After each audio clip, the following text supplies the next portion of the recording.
"If you can fix this car, I'll hire you." CEO laughed. Homeless mechanic stunned everyone beneath the hammering rain of a storm mirroring his own turmoil. Alexander Thorne paced around the silent corpse of his dream, the Koenigsegg Nemesis, a multi-million-dollar hypercar prototype paralyzed by an invisible flaw. Desperation hung thick as garage fog, choking the air alongside the scent of polished chrome and defeat. His empire trembled on the brink of a catastrophic failure, his best engineers baffled. Then, through the service bay doors, came an unlikely specter. Silas, a drenched figure of hardship, carrying an ancient tool roll. When mockery met desperation in a reckless gamble, "Fix it with that, and I'll hire you." No one expected the ragged mechanic to see the ghost haunting the machine, or to lay it to rest with wisdom sharper than any diagnostic scanner. Let us know where you are watching from, and what time you found this video. Rain pounded on the dirty windows of the executive garage that Thorne Automotive had constructed, which was a striking contrast to the dazzling chrome and polished concrete that was found within. In the presence of his most recent passion, the Koenigsegg Nemesis, a prototype hypercar that was so technologically sophisticated that it virtually buzzed with its own nervous system. Alexander Thorne, CEO of the company and the uncontested king of the luxury car industry, walked alongside the vehicle. A cascade failure that cannot be explained occurred during the last testing, and as a result, its Valkyrie V8 remained still, mute, and completely lifeless. Many millions of dollars were wasted, and the day of launch was a ticking time bomb. Diagnostics say everything's nominal. Despite the fact that the garage was chilly, Lars Thorne's top engineer snapped as he wiped away his perspiration. It's as if the brain suddenly stopped functioning. It is pointless to reboot. Both the circuits and the lines of code have been double-checked by our team. Thorne's jaw became more tense. Already, he had terminated the employment of 3 engineers. He looked around the room, eventually focusing his attention on the security head, Higgins, who was attempting to quietly escort a ragged figure away from the doors leading to the servicing bays. The man's eyes were gloomy but unnervingly attentive, and his tattered jacket was glued to his emaciated body. He would be drenched in water. Thorne seemed to be carrying a canvas tool roll that was far older than himself. "Who is that?" The voice of Thorne was as keen as a knife as he demanded. It was with a stutter that Higgins said, "I discovered him hiding near the west gate, sir. Says he is familiar with automobiles. Defies departure. It is said that he heard the Nemesis splutter out yesterday and, well, mumbled something about overcomplicated ghosts." A sarcastic chuckle exited Thorne's mouth. This bedraggled specter, who was talking about ghosts, was surrounded by equipment that cost $1 million. The ridiculousness of it all. Desperation, on the other hand, was a powerful ingredient. A click of his Italian loafers reverberated around the room as he walked over. It was not terror that the homeless guy met his stare. Rather, it was a profound sense of exhaustion. "Do you fix automobiles?" Thorne inquired, his cynicism seeping from his eyes. The gentleman gave a slow nod. "It is Silas." At one time unused, his voice had a gravelly quality. Nemesis, who was immobilized, was met with a contemptuous gesture by Thorne. "Look at that cutting-edge technology. Dual-turbo hybrid engine, controlled entirely via wire. These are camless free-valve actuators. It has passed away. I am really perplexed by this. Do you believe that you are capable of doing something that others are unable to?" The automobile was inspected by Silas's eyes, which, despite the filth, were a strikingly clean gray color. This is not with awe, but rather with the clinical evaluation of a mechanic. While disregarding Lars's sneer, he took a tentative step closer to the person. "It was overcomplicated," he said once again, almost to himself. "It has too many layers. Occasionally, the ghost is not present inside the machine. It is shown on the map." The laughter that Thorne let out this time was more audible and flavored with irritation. "The ghosts? charts. Old guy, this is not a story from a fairy tale. This is the most advanced engineering ever. He needed a scapegoat, a way to finally let out his rage, before he could face the reality of the situation. It's all right, Silas. How about we make this more interesting? If you are able to repair this automobile right now, using whatever you have in that old roll of yours, then you are a genius. I will recruit you, not part-time, to be paid. In advantage, he extended his arms, a gesture that encompassed the work that was impossible to do. Deal, he snorted. Lars. Smirks were shared among the members of the security team. Pure and brutal theatrical was what it was. Silas did not show any signs of flinching. He just made eye contact with Thorne. Deal? There was a hushed, conclusive word. He did not approach the Nemesis in the manner of a supplicant, but rather in the manner of a surgeon confronting a patient who is acquainted but complicated. Completely ignoring the diagnostic laptops was his behavior. His calloused fingertips, on the other hand, were employed to run down the edge of the carbon fiber monocac, close to the point where it met the firewall.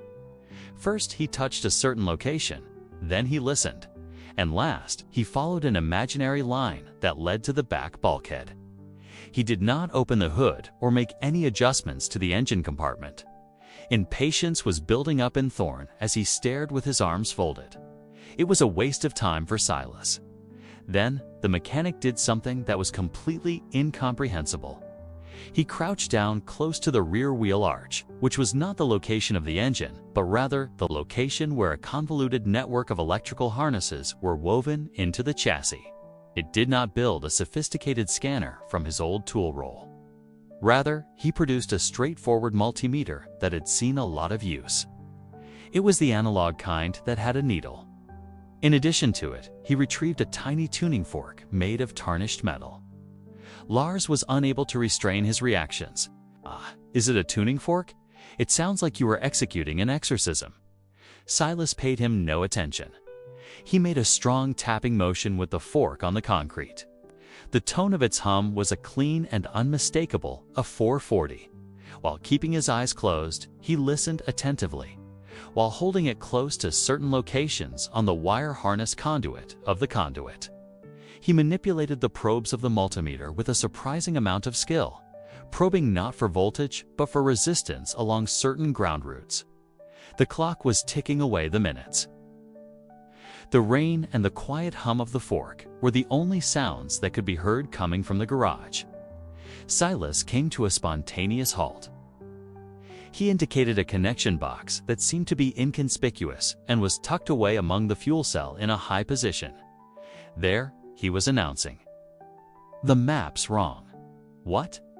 Lars let out a sputter. It's nothing more than a collection of secondary ground. We did a check on it. According to Silas, not the connection, his voice became more powerful. It is the way. The conductivity of carbon fiber is quite varied, in contrast to steel. This is an excellent main ground for the central ECU that you have.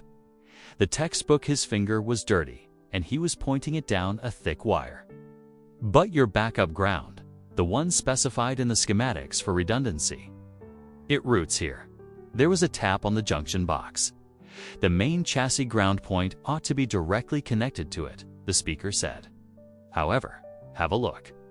He reached up and traced the wire with his fingertips, which turned out to be quite stable. Behind a part of the carbon tub that had been expertly sculpted, it vanished with no trace.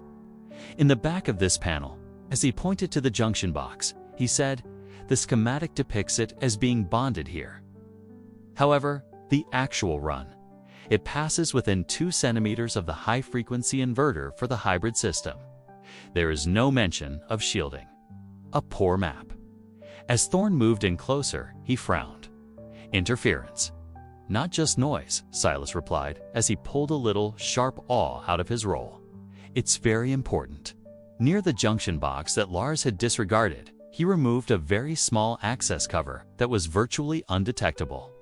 He did this with a precise precision that belied his looks. On the inside, tucked away amid the terminals, There was a sophisticated component that was rather small, a harmonic resonance damper. The tuning of this damper is incorrect, perhaps with regard to the resonance frequencies of steel, not the inherent dampening properties of carbon fiber. A standing wave is produced in the ground path itself as a result of the high-frequency pulse produced by the inverter. It was not enough to blow a fuse, but it was just enough to cause the internal clock signal of the ECU to become sporadically confused. Makes it believe that it is getting data that has been distorted from itself. Puts an end to operations. There's a ghost on the map. It was not necessary for him to use complex tools. Because of his skillful actions, he was able to circumvent the troublesome damper by using a short jumper wire with a heavy gauge that he fashioned out of extra cable in his roll. This resulted in the creation of a channel that was straight and had a low resistance, which he confirmed with his multimeter. After that, he shielded the susceptible segment of the ground wire that was located close to the inverter by using a tiny piece of conductive foil tape from his roll. This tape was of the kind that is used for repairing ancient radios. Additionally, he grounded the foil itself in a secure manner. "Now," he said, taking a few steps back, "try it." After a moment of hesitation, Lars inserted the master diagnostic key into the device. His face was pale. The button to start was pushed by him. It was not the beginning of the Nemesis. It came to consciousness. As soon as the Valkyrie engine began to settle into a smooth, turbine-like idle, it sent out a rumbling sound that was both deep and guttural. A beautiful display of vital signs appeared on the digital dashboard. As it came to life, in a manner that was both rhythmic and precise, the free valve actuators conducted their self-test successfully. This time, the sound was unadulterated, powerful, and completely free of the stutter that had been a problem for it. The shocked quiet was more dense as the fog that lay in the garage.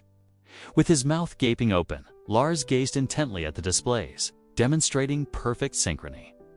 Freezing up was the security crew. Alexander Thorne was completely quiet as he stood there, the reverberation of his mocking laughter lingering in the air like a pungent odor. The guy who had noticed the invisible fault was soaked and haggard, equipped with nothing but old instruments, basic physics, and a knowledge that went deeper than blueprints. He glanced from the purring, reborn masterpiece of engineering to the man who had recognized the problem before it was discovered. Silas wiped his hands on his tattered jeans, and the specter of a contented grin touched his lips as he did so. It was then that he met Thorne's wide, unbelieving gaze. "The ghost is laid, Mr. Thorne," Silas replied, his voice still harsh but now bearing an obvious weight. "The ghost is laid. You mentioned a job." Thorne did not chuckle at all. He made a gesture that was just as significant as the Nemesis' first roar when he extended his hand. "Mr. Silas, I would like to extend a warm welcome to you. Please consider the completion of your first job."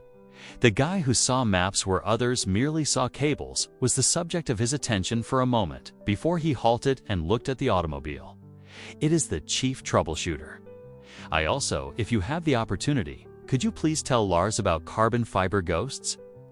The only sounds that could be heard were the unrelenting rain, the deep thrum of the Nemesis, and the very faint click that Silas made as he closed his antique tool pack. After the laughing had subsided, the only sounds that could be heard were the hum of a machine that was operating without a hitch, and the deep stillness of those who had just seen something that was impossible. It turned out that the map was only as accurate as the person who was able to read it from beginning to end.